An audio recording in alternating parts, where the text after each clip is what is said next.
Bismillahirrahmanirrahim. Assalamualaikum warahmatullahi wabarakatuh. Selamat datang kembali dalam teori sosial. Pada mata kuliah pertemuan ketiga ini kita akan membahas tentang teori dan pandangan salah seorang tokoh besar dalam dunia sosial dalam studi ilmu sosiologi, yaitu Auguste Comte. Jadi dalam teori sosial ini kita nantinya akan melihat berbagai macam teori dari para tokoh atau dari para ahli. Nah, yang pertama, kemarin kita sudah mempelajari tentang sedikit pengantar tentang Ibnu Khaldun, dan selanjutnya kita akan mempelajari bagaimana pandangan Auguste Comte dalam perkembangan dunia sosiologi. Auguste Comte lahir pada tahun 1798 dan meninggal pada tahun 1857. Jadi sebelum kita mulai masuk ke pandangannya Auguste Comte, kita kupas terlebih dahulu profil singkat Bapak Sosiologi ini. Lahir di Montpellier 19 Februari tahun 1978.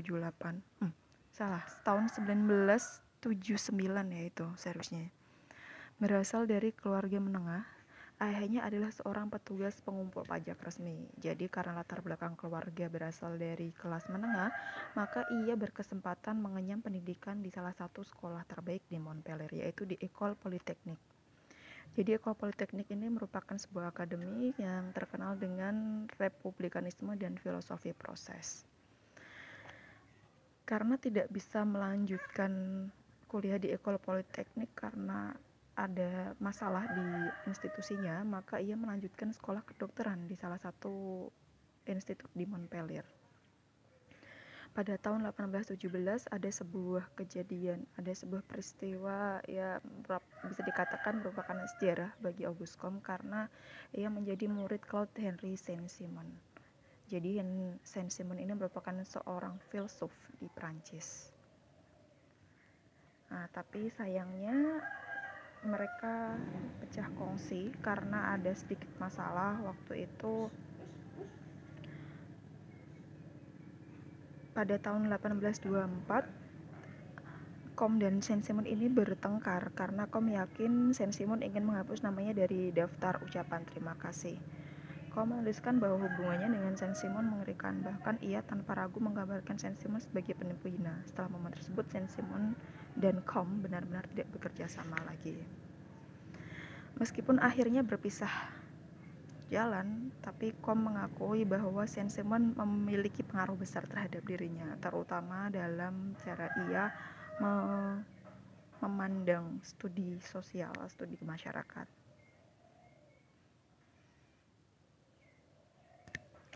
Pada tahun 1826, Comte mengolah salah satu skema yang akan digunakan untuk menyampaikan 72 kuliah umum yang diselenggarakan di apartemen tempatnya tinggal tentang filsafat. Pada waktu itu, kuliah mampu menarik peserta dalam jumlah yang sangat luar biasa banyak. Namun pada pertemuan ketiga, Comte terpaksa dihentikan karena mengalami gangguan jiwa. Ia terus mengalami masalah mental, bahkan pernah dilaporkan mencoba bunuh diri. Tapi usaha untuk bunuh dirinya itu nekat ya. Nah, itu berhasil digagalkan.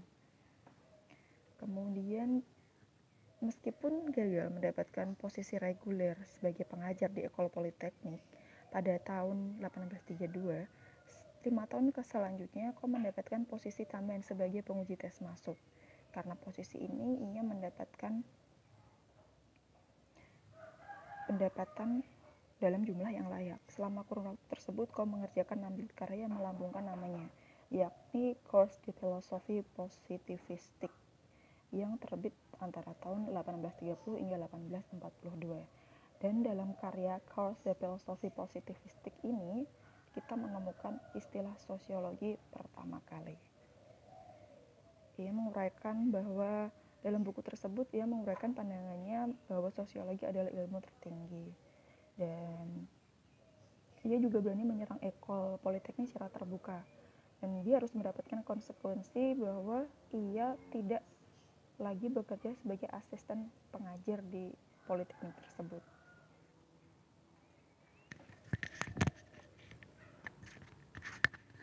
tadi saya sudah bilang bahwa Saint-Simon ini memiliki pengaruh besar terhadap pemikiran Auguste Comte. Yang pertama yaitu tentang sikapnya yang mendewakan ilmu pengetahuan untuk menata masyarakat. Maksud mendewakan di sini adalah masyarakat menggunakan ilmu positivistik untuk memperbaiki dirinya sendiri.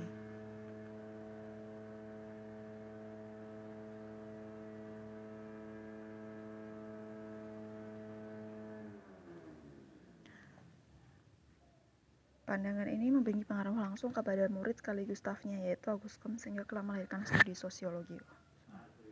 Yang kedua yaitu menekankan industri dan produksi untuk mewujudkan masyarakat yang sehat dan setara. Jadi ini bisa dilihat bahwa pemikiran kedua ini terkait dengan keamanan ekonomi ya. Jadi ketika industri dan produksi di suatu negara itu berjalan dengan baik, maka masyarakat akan dapat sehat dan tertata. Yang ketiga adalah sejarah adalah hubungan antar kelas. Selanjutnya yaitu paradigma fisika sosial. Kenapa fisika?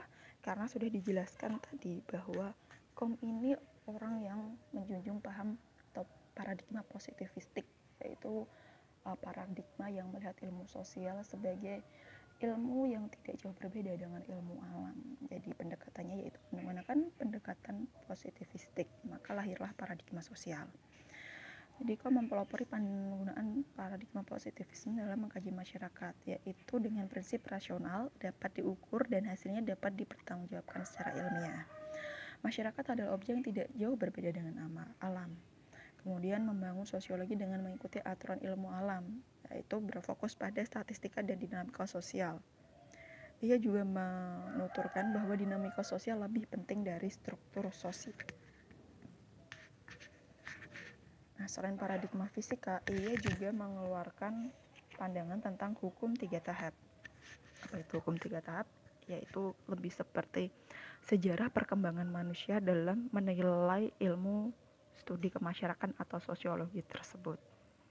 Yang pertama yaitu zaman teologis. Nah, pada zaman ini manusia lebih percaya pada kekuatan supranatural atau adi kodrati dan figur religius berwujud manusia serta lembaga ketuhanan. Jadi figur religius itu seperti pendeta, kemudian lembaga ketuhanan itu gereja. Nah, pada zaman teologis ini manusia percaya bahwa dunia fisik dan dunia sosial merupakan hasil ciptaan Tuhan. Dan pada sekitar tahun 1300-an umumnya orang itu memiliki 3 tahap pemikiran. Dibagi lagi menjadi 3 tahap, yaitu animisme. Animisme adalah proses teologis paling sederhana ketika manusia menganggap bahwa segala benda memiliki jiwa. Jadi kalau di Indonesia itu sering dikatakan dalam pelajaran sejarah, animisme ini menyembah benda-benda yang dianggap memiliki jiwa atau roh. Kemudian politeisme, yaitu proses kedua pada tahapan teologi ketika manusia meyakini ada banyak anasir yang memiliki kekuatan luar biasa sekaligus sangat menentukan terciptanya keterautan dunia. Dan yang terakhir yaitu monoteisme. Jadi setelah kalau politeisme ini kan dia percaya bahwa Tuhan itu ada banyak. Nah, Tuhan ada banyak. Jadi kekuatan yang banyak itu tadi menciptakan atau mendukung keberlangsungannya adanya dunia ini. Nah, sementara itu monoteisme sebagai proses ketiga adalah jenjang yang tertinggi, yaitu ketika manusia mengganti dewa yang bermacam-macam pada masa politeisme itu dengan satu tokoh tertinggi, yaitu Tuhan Yang Maha Esa. Zaman teologis ini berlangsung sekitar tahun 1300-an. Zaman metafisika, yaitu zaman yang terjadi pada sekitar tahun 1800-an. Jadi kekuasaan adi kodrati berganti dengan konsep yang abstrak, misalnya kodrat dan penyebab. Jadi abstrak seperti konsep tentang alam, bukan Tuhan yang dipersonalisasikan, diyakini dapat menjelaskan segalanya. Yang terakhir yaitu zaman ilmiah atau positif. Jadi pada zaman ini dicirikan dengan penggunaan ilmu pengetahuan yang masif dan menggunakan akal dan melakukan pengamatan. Jadi sangat berfokus pada penggunaan akal dan pengamatan ya, karena kan dasarnya pada ilmu pengetahuan. Kemudian Kom juga percaya bahwa kekacauan intelektual adalah penyebab kekacauan sosial, yaitu pada masa teologis dan metafisika. Jadi karena tidak dilakukan secara ilmiah dengan pandangan teologis dan abstrak tadi, terjadi kekacauan intelektual. Mungkin karena tidak ditemukannya bukti secara nyata yang bisa diamati dan dipertanggungjawabkan. Seperti misalnya pada zaman teologis, kita kan manusia itu kan percaya pada Tuhan. Sedangkan bagaimana cara membuktikan Tuhan? Tidak bisa dibuktikan. Nah, pada masa itu ya pendapatnya Kom. Maka dari itu ia mengatakan bahwa kekacauan sosial terjadi karena pemikiran pada masa teologis dan metafisika. Nah, Kom juga percaya bahwa ketika pandangan positif mengambil alih pemikiran dunia, maka kerasan sosial teratasi. Jadi, penggunaan pandangan positif ini tidak bisa cepat mengubah kondisi sosial. Maka dari itu disebut sebagai proses evolusioner, yaitu proses perubahan yang berjalan dengan lambat. Nah, kemudian juga ada reformasi dan jadi ketika reformasi sosial dan revolusi bertemu, meski tidak secepat dengan menggunakan gangguan sosial melalui revolusi. Jadi gini, Auguste Comte itu tidak setuju dengan teori revolusioner yang dikemukakan oleh Karl Marx, karena saat ini sudah banyak sekali kekacauan yang terjadi karena revolusi.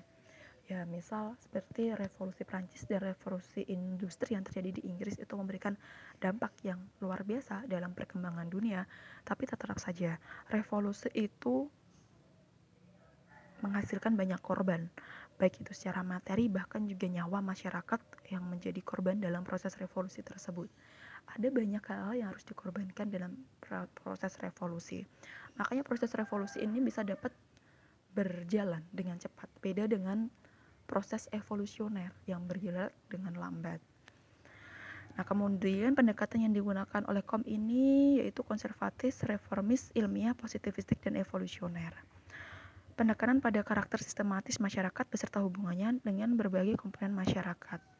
Dan yang terakhir yaitu realitas dapat diuji hukum-hukumnya secara bertanggung jawab melalui penelitian dan pengamatan yang seksama. Nah, inilah contoh atau ciri-ciri pandangan ilmiah atau positivistik yang diyakini oleh Auguste Comte.